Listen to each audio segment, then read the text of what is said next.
vamos agora começar a nossa aula sobre o sistema endócrino. Nós vamos falar um pouquinho sobre a regulação hormonal. E eu sou a professora Mônica Damasceno. Esta nossa aula ela se encontra na nossa apostila, volume 1, frente B, página 69. Vamos lá. A gente vai fazer o acompanhamento desses slides que eu vou postar posteriormente para vocês no aplicativo, tá bom? E vocês desprezem os barulhos secundários, né? Não tem um estúdio, então a gente vai tentando aqui se estabelecer essa comunicação. Então vamos lá. Gente, o sistema endócrino é um sistema chamado também sistema hormonal. Ele é responsável por fazer o controle das nossas atividades metabólicas, mas para que essas atividades metabólicas aconteçam, elas precisam, né, de sinais químicos. Então, quem são esses sinais químicos? Os sinais químicos são os hormônios, que são produzidos por glândulas, né, no caso, as glândulas endócrinas, e essas glândulas elas são responsáveis por produzir os hormônios, jogar esses hormônios na corrente sanguínea, que nem a gente vê aqui, ó, daqui é o hormônio sendo produzido e ele sendo jogado na corrente sanguínea para que esse hormônio chegue até o seu destino final, que é o que nós chamamos de célula-alvo, né? O que é essa célula-alvo, o órgão-alvo? É uma célula que vai apresentar um receptor específico que está localizado na membrana da célula e é justamente esse receptor que vai receber, né, o hormônio específico para aquela célula. Vamos falar da hipófise, tá certo? Então, a hipófise ela é dividida em duas porções. Ela também é chamada de pituitária, ela também é chamada de glândula mestra. Ela se divide numa porção anterior, que nós chamamos de adenohipófise, e uma porção posterior, que nós chamamos de neurohipófise. Quais são os hormônios que se relacionam com a adenohipófise? Prolactina, gonadotrofina, ou os gonadotróficos, tireotróficos, os adenocorticotróficos e os somatotróficos, tá certo? São esses hormônios que têm uma relação direta com a adenohipófise. Vou falar do primeiro hormônio, que é o hormônio do crescimento, ou GH, né? Esse hormônio, ele é responsável por promover o crescimento do indivíduo. Então, o que vai, né? Ele vai estimular o quê? Ele vai estimular o crescimento das cartilagens e dos ossos e também ele estimula o metabolismo de proteínas, de carboidratos e de lipídios.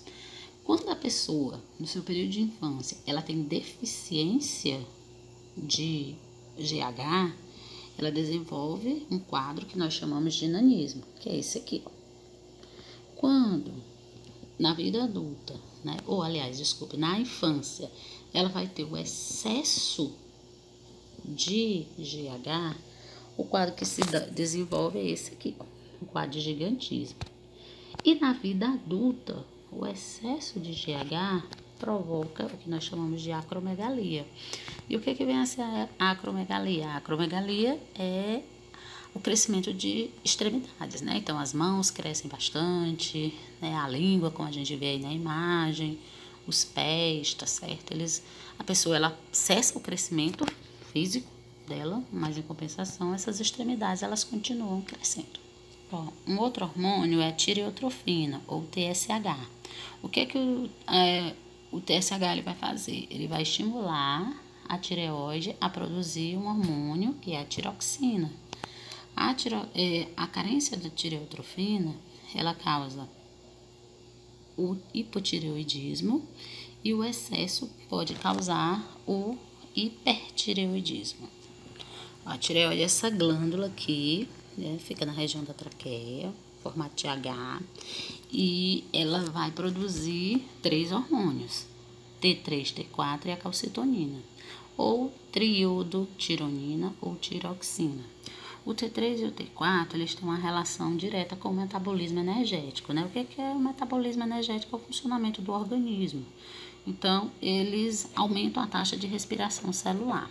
Quando a pessoa ela produz muito T3 e muito T4, ela pode desenvolver quadros de hipertireoidismo, né? O hiper, a palavra em si, ela já denuncia que é um funcionamento, né, excessivo da tireoide. A tireoide ela vai trabalhar muito, então ela vai produzir muito desses hormônios. E como consequência, o que ela vai trazer? Isso aqui, ó, hiperatividade, perda de peso, nervosismo, exoftalmia e o bócio, né, que é uma papada que se forma na região do pescoço. Ó, isso aqui é a exoftalmia. Aqui nós temos, né, ó, vocês percebem que seria aqui o tamanho normal da tireoide, mas como ela trabalhou em excesso, então ela tá fatigada, então formaria um edema, né, um adenoma. Então ela cresce bastante, então do inchaço dessa tireoide forma-se o bócio. E o hipotireoidismo, o que é? O hipotireoidismo é uma carência na produção desses dois hormônios, T3 e T4. Então, por esse motivo, a pessoa vai desenvolver quadros como a redução do seu metabolismo, ganho de peso, a bradicardia, quer dizer, o coração ele vai sofrer uma desaceleração, ele vai bater mais lentamente, quadros de mixedema, que é o inchaço da pele, e o aparecimento do bócio também, tá certo? O terceiro hormônio que vai ser produzido pela tireoide é a calcitonina, tá certo? Então, o que a calcitonina ela vai fazer? A calcitonina ela vai pegar o cálcio que está na corrente sanguínea, né, e vai jogar esses íons de cálcio nos ossos. Então, a gente já pode dizer, afirmar com certeza que o cálcio ele tem uma ação chamada de hipoglicemiante. Hipocalcemiante, né? Esqueça essa palavra, hipoglicemiante. É hipocalcemiante. O que é isso? Ele vai diminuir a concentração de cálcio, tá certo? No sangue. A outra glândula que a gente vai falar são as paratireoides. As paratireoides são essas quatro aqui, ó. Essas aqui, ok? Vou tirar a mão da frente, aqui. Elas estão por trás da glândula tireoide. E elas produzem um hormônio chamado de paratormônio. O que o paratormônio ele vai fazer?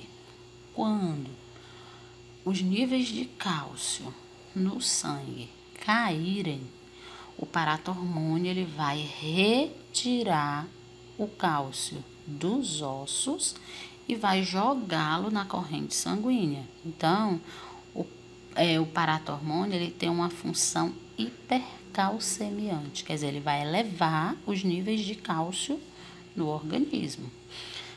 E eles são, o paratormônio e a calcitonina, eles são antagônicos. Ó, o que eu tenho aqui?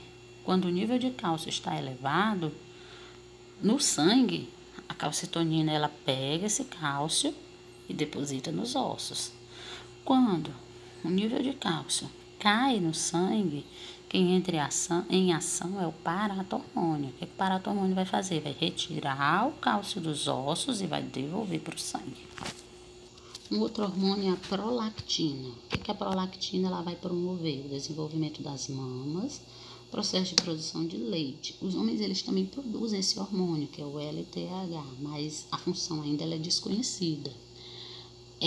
O outro hormônio é o folículo estimulante. O folículo estimulante, ou FSH, no homem ele induz a produção de espermatozoide, na mulher ele vai fazer o quê? Vai promover o desenvolvimento do folículo ovariano e além do folículo ovariano ele estimula a produção do estrogênio. Então a gente consegue perceber aqui que o homem, né, embora a gente ache que FSH, LH são hormônios exclusivamente femininos, o homem ele necessita, né, ele produz esse hormônio, o FSH, exatamente porque é ele que induz a produção dos espermatozoides. O LH no homem também é produzido.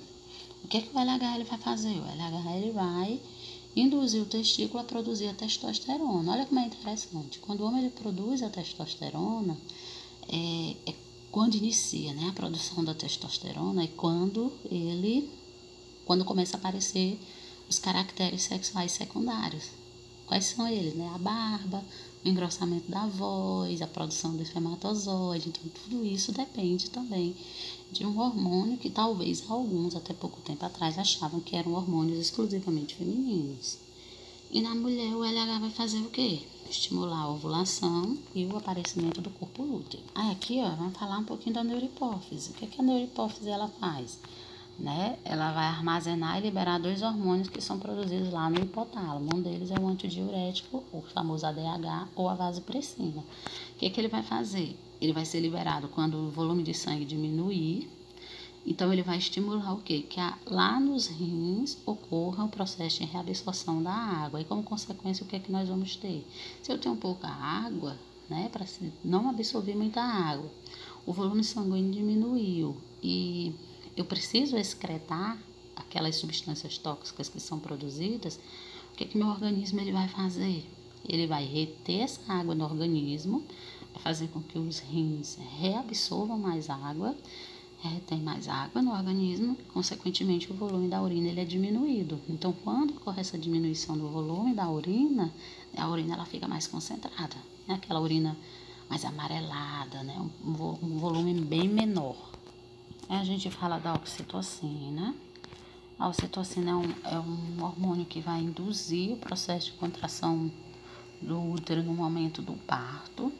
E também ele contrai, promove a contração dos tecidos lisos, né, que formam, da musculatura lisa, que forma as glândulas mamárias. Então, essa musculatura, ela se contrai, no momento que ela se contrai, o leite, ele é ejetado para fora.